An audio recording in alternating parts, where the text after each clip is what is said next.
Welcome to the Living to 100 Club podcast. Here's our host, Dr. Joseph Cassiani. Well, hello to everyone joining us today on our podcast. You're listening to the Living to 100 Club, and I'm your host, Joe Casciani. Before we introduce our guests, I'd like to remind everyone that I'm available for public speaking events, particularly to community organizations and senior groups. I love to talk to others about aging well and making it over those hurdles. I think there's real value in helping people feel inspired about their future. There's an option on my website to book a call to discuss a presentation for your group. I also offer one-on-one coaching for help bouncing back from struggles and setbacks. You can see this option as well on my website. And one last item of self-promotion. If you're looking for a consultant or trainer on clinical topics like dementia or depression, this is my wheelhouse. So feel free to contact me if there's a need in your organization. Contact options are on my website. Again, livingto100.club. Now on to our podcast. Our guest today is Julie Coraccio. We explore the topic of clutter in all of its forms. How do our homes become too cluttered, and how do we gain control over this? In terms of emotional clutter, how do we release our doubt, forgive, and express our emotions in ways that are liberating and uplifting? First, a little background. Julie Coraccio is an award-winning professional life and end-of-life organizer, certified life coach, and professional declutter'er. She's passionate about supporting people in clearing clutter in all areas of their lives, getting organized and becoming more mindful and aware. Julie hosts the popular podcast, Your Clutter Inside Out, and she's the author of 15 books. Happily married to Tony, she's also at the beck and call of 4 rescued cats, Joey, Antonio, and Annina, and Augusta. Love those names. Julie is interested in plant medicine, hiking, reading, nature, and is in the process of remodeling her house. Based in Wheeling, West Virginia, Julie works with people all over the world. Welcome to our podcast today, Julie. Thank you for having me. I'm excited to be here. Great. Glad to have you with us. I always like to begin by asking our guests to tell us briefly about the journey that brought you to where you are today. Sure. So I had moved from Los Angeles to Raleigh, North Carolina, and I had been with an organization, and then I was really fortunate and got out before they were investigated and shut down by the feds. And so in the meantime, I had gotten a job. So I'd been in Raleigh about 18 months, and I got a job as a director of development. My background was in fundraising, grant writing, working with nonprofits. And it became really apparent to me that this was a crazy place. And so almost as soon as I started, I thought, I don't know how long I'm going to last here. So while I was there about 14, 13 months. I said, I'm going to start my own business. So what can I do that I'd be good at? And I got to get paid, right? And that would make a difference in people's lives. And so I came up with organizing. And when I started my business, it was called Healing Through Organization. It was very purposeful. I want people to know your lives can change. You can heal from this. And then as I started to do the work, and I do a lot of personal growth and personal development work, I don't spend it on shoes. I'd rather spend it on a class or a good book. And so as I'm starting my business, then I started a TV show on the internet. And I'd go to a studio and shoot it. And I'd interview body, mind, and spirit experts. And so that was growing my interest in that and kind of connecting clutter in different ways. And then I had a client, and she said, I just want to talk. And when I work with removing physical clutter, I typically work in 4-hour blocks so you can see a difference. And she said, I can tell you're nervous, but I really want to talk. And I said, you're the client. We're going to do whatever you want. And so we ended up talking for probably 3 hours, and then bam, in an hour got so much clutter cleared. It was amazing. And so that was that aha moment. Like, I got to go get certified in life coaching. I said, I have to bring that into my work more. Sure. And so that led me down that path, and kind of that's where I am today. Yeah. Well, so you consider yourself a professional declutterer. Tell me about your work activities. How do you spend your time professionally? A lot of coaching, and I've gotten a lot more public speaking, which I absolutely love. A lot of writing. I'm working on another book. I do a lot of blogging. I have partnered with someone, and we're teaching live classes now. And so that is the bulk. I still do organizing and decluttering, but it's been virtual because of COVID. I stopped going to houses. I just wasn't going to take any chances. And so that has moved online. But I'm doing, especially as I age, I want to be realistic. And so it has moved more towards the coaching and speaking and writing. Sure. Sounds like you're very busy. That's good. Kudos to you. Yeah. So what is your definition of clutter? And I know we're going to talk more about this in terms of physical and emotional, but why are our lives so cluttered these days? Well, first, I would say I want to share my definition because I think a little more holistically and differently than most people who declutter and organize. And so my definition of clutter is this: it's anything that prevents you from creating the life you choose, deserve, and desire. And I'm very deliberate with those words. And so what I want people to get into the habit of is seeing the pile of papers on their desk, not just as a pile of paper of clutter, but as a barrier to getting a promotion, or seeing that closet that's absolutely stuffed as preventing a relationship from blooming or becoming an issue in a relationship. So it's not just like, oh, I got a bunch of clothes. It's like, oh, this is causing a problem in my relationship. So seeing the bigger picture of it. I think that our lives are so cluttered because we're trying to fulfill a need. You're either coming, I like to say that most of us don't feel good enough, worthy enough, or loved. And that's where our challenges come from, because we're either coming from love or fear. And so we are trying to fulfill a need. And obviously it's individual based on clutter, but that's where it comes from. So clutter is really any barrier, anything that blocks us from moving forward, whether it's physically, emotionally, professionally, wherever we are in our life. Clutter is holding us back. So it sounds like it's some kind of protective mechanism. Does it prevent that? I mean, do people feel good surrounded by this clutter? Oh yeah, it's definitely, again, everything's individual, but you can have clutter. Say you grew up in chaos, right? And everything's nuts. Then clutter is going to be your comfort zone. Or you want to write the great, the great American novel. But if you have clutter, that prevents you, because maybe it's not only a fear of failure, but a fear of succeeding.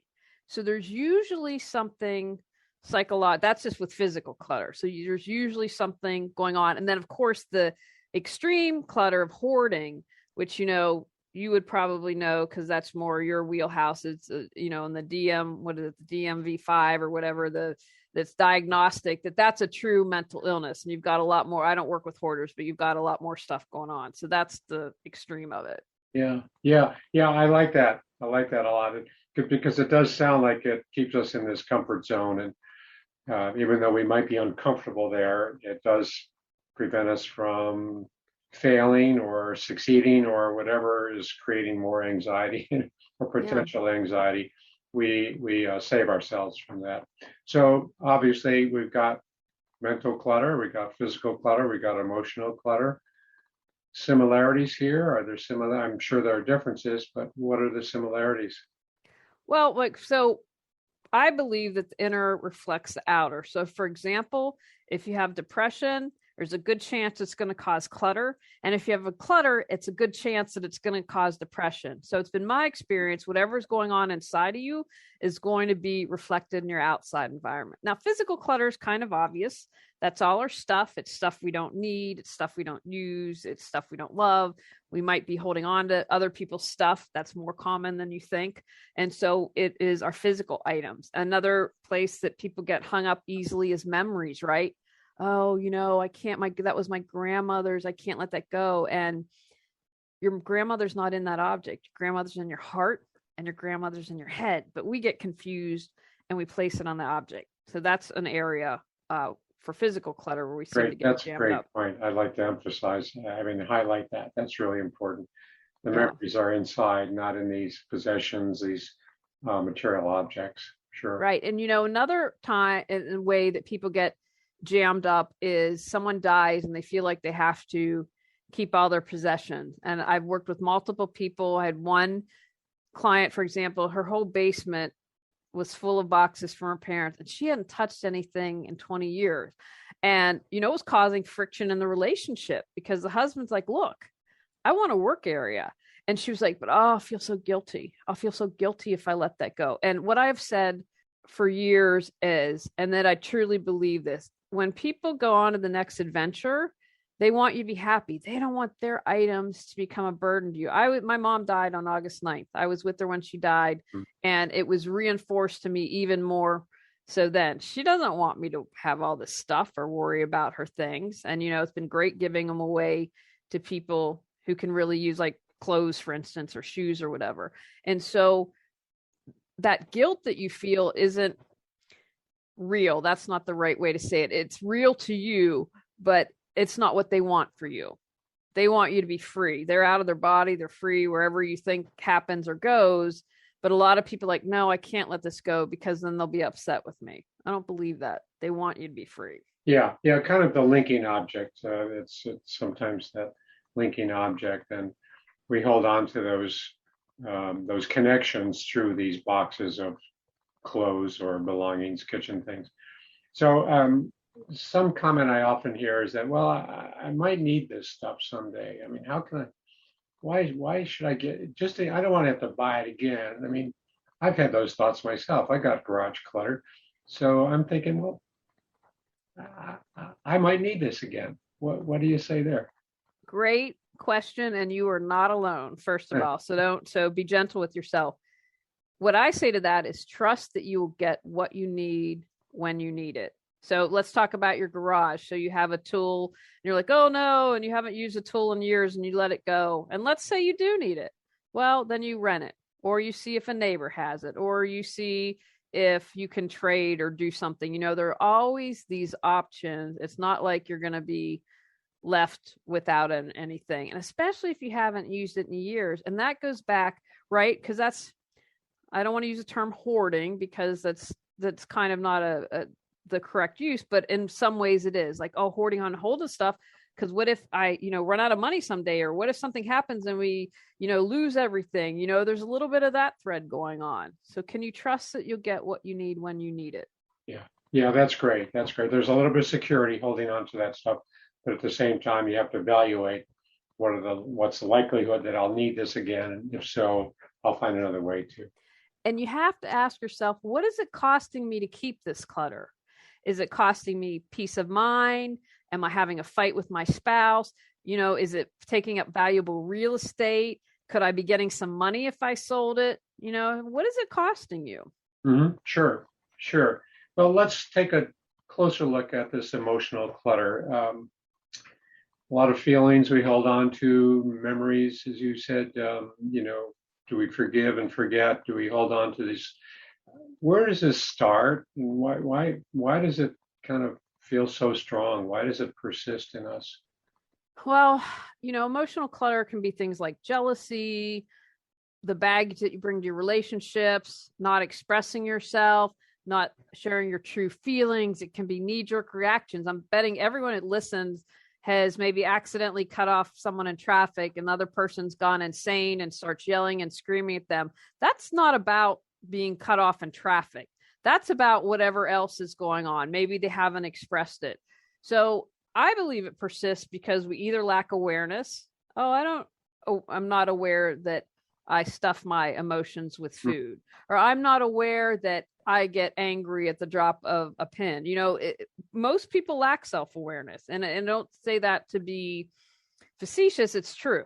It's not like we learn this stuff in school. It's not like a lot of people spend a lot of time on. So, especially if you're in that victim mentality, it's always someone else's fault and it's never anything to do with you. So many people lack awareness. And then the other part of that is not taking action. Maybe someone's like, you know what? I'm stuck in my life, but how do I express myself in a healthy way? Like, I don't know what actions to take to be able to move forward. Does that make sense? Yeah. It sounds like a lot of this then is stuff that we're not even aware of. we're not aware of how much baggage or luggage we're carrying, and yet it still spills over into communication or how we express ourselves. Is that a fair statement? Absolutely. I was living in Los Angeles at the time, and my baby brother's 8 years younger than me. And I don't consider him he's not I'm the weird sister and all that. But he looked at me one day and said, "You see yourself as a victim." And in that moment, I could hear him. And I'm like, that sounds right. But what does that mean? Where do I go from here? And so that kind of started my journey of personal development to learn more. What does that mean? How does that affect me? How does it affect everything around me? Yeah, so we have to be open to that awareness, whether it comes from somebody else or we have these insights, whatever. We have to be open to that. And what does it mean to acknowledge it and to own it? And understanding that it's not going to, it's not the end of the world to feel like, oh, gee, I have acted like I'm a victim or whatever. No judgment. And judgment takes us down that rabbit hole. And if we go down that rabbit hole of judgment, then we're not taking action to move forward and release it. Mm-hmm. That's right. That's right. Yeah, the judgment does get in the way. It adds that extra layer of complexity to it. And that's a trap, I think. Sure. This is very helpful, by the way, Julie. You've talked about spiritual clutter. Let's take a closer look at that. What do you mean by spiritual clutter? What is it? Where does it come from? Does it affect us as we age? Is it more common in older adults? I believe it is, based on my experience. And I shouldn't say more common. What I would say is, if we're so lucky to continue to age and get older and be around, we have more time. Again, not everyone, but as a general rule, you often have more time for reflection. And so looking back on your life, maybe what I have done differently. But when I talk about spiritual clutter, I talk about things like forgiveness, about having gratitude, things of that nature that I think are really important. And, like my big spiritual clutter that I'm working on this year is releasing resentment. Because I'm still grieving my mother. I'm resentful that she's gone. I'm like, you died too young. We moved back with the expectation when we first realized we were going to move back, you were supposed to be here. And then, the house we brought, they were dishonest. And now I've got mold in the basement and I'm dealing with all this stuff and I'm angry. But I don't want to hold on to that bitterness or resentment. So that's about me. And so that's what my big spiritual homework is for this year. Sure. Yeah. Yeah. I like to talk about things that we can control and things we can't control. And I know when I work with patients, a lot of times people would look back and regret what they've said in the past or things they've done in the past that they feel guilty about or, maybe disappointed about or, shameful about. And I always say, look, you can't change that event. That's done. You can't change the past, but you can change your perception of it. And we can, understand that maybe at the time, that's all we could do. That was the best we could do. That seemed like that was something that was right at the time. And maybe today we do it differently. But I think that's what you're talking about, understanding we can't change it, but we can change how we interpret it, how we explain that to ourselves today. And the present moment is our point of power to change. If there's something I remember reading, ages ago, I was in my 20s, Julia Cameron's book, was it The Artist's Way? And so she had all these different exercises. And so one of them was I wrote 5 thank yous, like just to random people in my life. And I'm actually laughing because they live across the street now. She was someone that I wrote to. And then 5 people that you wanted to apologize to. And so for instance, I wrote to someone in high school and said, I felt when we transitioned from junior high to high school, we weren't as close friends. And I feel like I did something wrong. And I just sent it with no expectation and got this really lovely letter back. Now that's not always going to happen, but at least I made the effort. And you're never too late to do anything like that. And again, love yourself as you are, whatever you're capable of doing, any step you can take. And if you aren't ready to write a letter, that's okay. But maybe you write a letter that you never send, or maybe, you get those thoughts down on paper, something that allows you to move forward. Yeah, I think if we spend too much time with the emotions, they stay strong and powerful and destructive. And it's okay to, just let go and take the next step and say, okay, I can't do anything about that anger, that resentment. I'll let that go. Because it's limiting, it's handicapping, it protects us from, that kind of uplifted, energizing outlook on our life. So, yeah, let's take a closer look again about this protective function. I really think, like you said, it's kind of a comfort zone that we can put ourselves in, and we don't want to give it up because we don't want to face the unknown. We don't want to face the unfamiliar. That's what comfort zones are so great at. They're predictable, they're familiar, they allow us this kind of safety and protection. So, what do you recommend to people when we talk about, hey, let it go? Well, when all else fails, just breathe. That's what I like to say. Close your eyes, take a couple deep breaths, become present, because like you said, the past has happened. You can't change that. There's nothing that you can do about that. And say, you know what? I did the best I could at the time, right? Someone asked me something the other day, and I said, I don't like to use the word mistakes. I consider them lessons learned, because mistakes, this negative thing, and I'm a bad person, and we can go down that spiral. But just let it go. If you did the best you can, acknowledge that and move forward. And then say, okay, I'll do better. I'll learn more about myself. I'll do more personal development work. It doesn't do you any good to hang on to it. And I've lived this. I used to beat myself up all the time about every little thing. I should have done this, blah, blah, blah, blah, blah. It is not a good place to be, especially if something has happened and there was abuse as a kid. You understand why some of these things happen, right? That, probably if you were abused as a child, you had nothing, you had no control over that. And sometimes these manifest into adulthood. So that's the time to be gentle and loving with yourself. And I did the best I could and accept that and move forward. Yeah, that's good. I like the way you say that. Be gentle with yourself. Be gentle with yourself. That's good.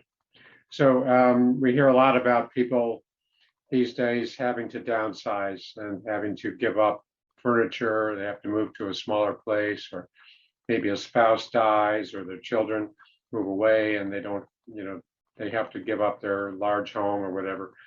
That's a big issue. And I know there are a lot of very good, sound organizations that help people with that. So what are your kind of words of advice on how to go about downsizing our belongings? Sure. Prized possessions, like you said, we have pictures of our family, our grandparents, things that were handed down, maybe jewelry. How do we learn to let go of some of that? Well, first of all, and I can't keep I don't know if I'm Generation X or Z or M or whatever, all that stuff going on, but whatever the kids in their 20s are, they don't want the stuff. That's right. And so people are figuring that out now. My first advice is start now, even if you don't think that you're planning on downsizing, because if you've lived in a house 40, 30, 50 years, you have a lot of stuff, especially if you haven't cleared any clutter. So my first advice is start now. The other thing is making rush decisions and not thinking through things. Like, so for example, we left, I shoot myself. I will never be in an HOA again. It was the craziest. I felt like I was in some, it was just beyond ridiculous. But maybe you plan to have an estate sale and HOA says, oh, you're not allowed to.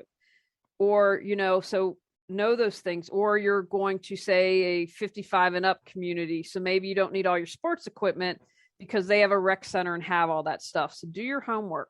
Make sure that you think through your choices. Something that's really important, if you have the funds, I'm going to encourage you to hire someone. I have a family member and they are not a hoarder, but they have a lot of clutter. And I said to the sibling, I said, I can't get there to help you. I am happy to do things virtually. Do not go in. And I found someone in the area and I said, here's someone that I trust that can work with you. They didn't listen to me. And now they're not talking because they went in there and got rid of a bunch of stuff. And the person felt incredibly violated. So if you're able to get help, don't be judgmental. Or go in there and say, and make decisions for other people. If you're able to make the decisions, great. If you're working with someone, just be aware of that and make sure that they are part of the decision. making process. See, the other big thing is underestimating the emotional part. I'll use my mom as an example. So my mom loved Christmas, and she knew that 2020 was going to be her last Christmas. We threw her Christmas in July 25th. We did one last Christmas for her. But when she was putting away ornaments, she wanted to reminisce. She wanted to talk about them. That wasn't the time to rush her through any process. Right. And so there was that emotional component. So you have to be aware that, make sure that you can honor it as much as possible. That's why I'm saying start now, because there's nothing worse than being like, I have to get out of this house in a month. And especially if you haven't done anything and you have years of accumulation. So being aware of that. It's also, you don't want to be indecisive. Now is not the time to be indecisive. So you're just going to have to make decisions. If you've done your homework, you have to figure out, what am I going to keep? What am I going to donate? What am I going to sell? What am I going to give away? Who's going to hire me to move? That's a lot. Yeah. And then I would say that you want to have a backup plan. When we were moving, we had hired containers, and I'm like, okay, I'm going to have a week for us to pack. So everything's nice. We're not rushed. Well, they didn't show up till 2 days before. I had no control over it. And even though they didn't push our leave date. So meaning like we had to leave when we originally planned. So what are you going to do if that happens? What are you going to do if the moving company doesn't show up? Are you going to have a backup plan? So I think that that's very important. I also believe, we've talked a lot about the physical stuff, but where else now can you downsize in your life? Like maybe you need to downsize your doubt, right? Your entire life, you've been like, oh, I want to write a book, but I don't think I can do it. So what do you need to downsize mentally? Whatever it is, look at where you can downsize it. I'm talking about downsizing my resentment this year. That's my big spiritual goal. So it's not just about the physical stuff. Bring that into your life. What else can you downsize and release? That's great. Yeah. So downsizing is also evaluating and saying, it's not useful to me. I don't need that anymore. The doubt is not useful. Let me get rid of that. Yeah. Yeah, and I especially like the fact that we know the younger generations don't want a lot of the belongings. They don't want the books that we've collected. They don't want the china and the whatever. So I think there's got to be it's a real balancing act between being indecisive and allowing the emotional process to run its course, because we can be decisive and say we're going to jettison all these things. And then we say, oh, gee, I should have thought about that longer. Maybe I should have found somebody anyway, that's a delicate balance. I can see that, right? Yeah. So there's no easy answer there, but being decisive is critical, but also trusting yourself that sometimes you just need time to let it go.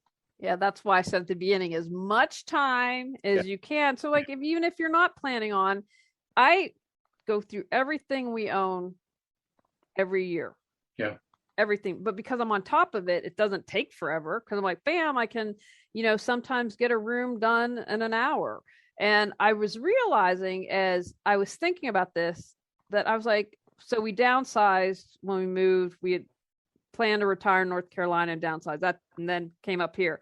So in the past 2 years, we've done 2 rounds of downsizing. And then as I was thinking, I'm like, when you moved east to California, downsized. And then when you moved California back east, you downsize. So there've been, a couple times throughout life that I've downsized. So it's just not necessarily an age thing, but, do what you can. If again, you're not moving, go through what you own. And the first time you do it, if you've never done it, it's going to take time. But once you get over that initial physical clearing, you can do it quickly. Yeah. Yeah. It's very liberating, isn't it? Yeah. The other thing we haven't mentioned is being attached to these material possessions. If you've ever had your home broken into and things stolen, you learn that you can't be too attached to these material things, because they can be replaced, or maybe you don't even need them, but that emotional attachment sometimes is fleeting, right? Yeah, absolutely. Yeah. But then that invites further digging. Why am I so emotionally attached to my stuff? Yeah, that's right. We like the minimalist approach, the Zen approach here. Yeah. So tell me about your books. You've written a lot of books. That's great. I mean, what's your message that you like to impart to your readers? Well, it's about clearing your clutter to create the life you desire. So I have, based on the podcast, a book called Clear Your Clutter Inside Out that has a companion workbook, and we look at physical, mental, emotional, spiritual, and that's a little more hand holding. I go into more detail. And then I have 12 books, I believe, a journal prompt series, because we all have the wisdom within. And when I work with someone, it's just about bringing out that wisdom. They know what's best for them. So like I have relationship, holiday, physical, mental, health, all that good stuff. And so what I do is talk about how to create a goal, how to set it up, and then you answer the questions. And one thing that I did differently that I hadn't seen in other journal prompt books is like a legal pad. I have a little line with the lotus. So once you answer the question, then I invite you, because people have clutter, they're overwhelmed. I invite you, go back through and pick out what's most important and what you answered and put it over here.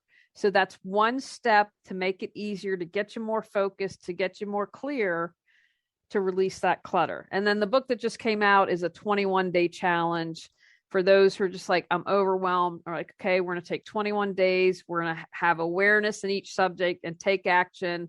And then we're going to move forward. Wow.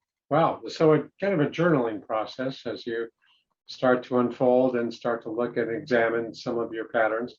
That's great. And you have a website? I do. It's reawakenyourbrilliance.com. Reawakenyourbrilliance.com. That's great. So what would you like our listeners to take away from today's show, Julie? That to see the bigger picture of clutter. So it's anything that preventing you from creating the life you desire. So the pile of papers might prevent a promotion. Awareness plus action equals change. When we have both those, we can create the life we want. That they are good enough, worthy enough, and loved no matter what. And you're never too old to start anything, and the world needs your gifts more than ever, so share them. Well, beautiful. That's great. That's a great message. Thanks so much. Very educational and kind of eye-opening about clutter and all the different forms of clutter. Well, it looks like we're out of time for today.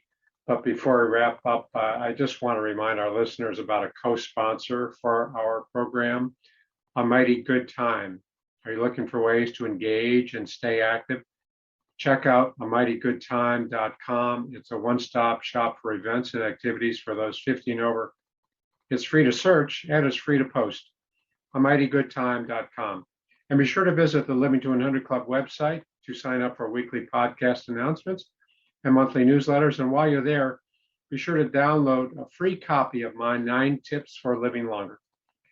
Lastly, pick up a copy of my book, Living Longer is the New Normal, all about maintaining a positive mindset in all we do. It's on Amazon as an ebook and as a hard copy. So we've been talking today with Julie Coraccio. Julie, for those who might want to contact you, what's the best way to do that? Through your website? Through my website. It's got email, phone number, and I also offer a free assessment so they can figure out their clutter priority and what area they want to tackle first. And I've got an action item with each, depending on what their clutter priority is. Great, useful information. So reawakenyourbrilliance.com. Yes. Okay. Well, thanks so much again for being a guest on our program. And thanks to all of our listeners for tuning in today. Thank you.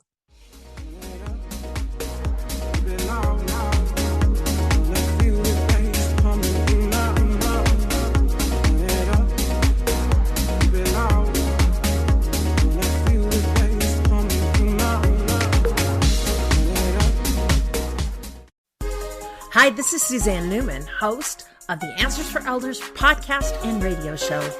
We are the North Star that guides you through the complicated journey of senior care with trusted experts in money, law, living solutions, and more. So join us on this station, your favorite podcast channel, or just go to answersforelders.com. Meet the way showers who will help your journey go a lot easier.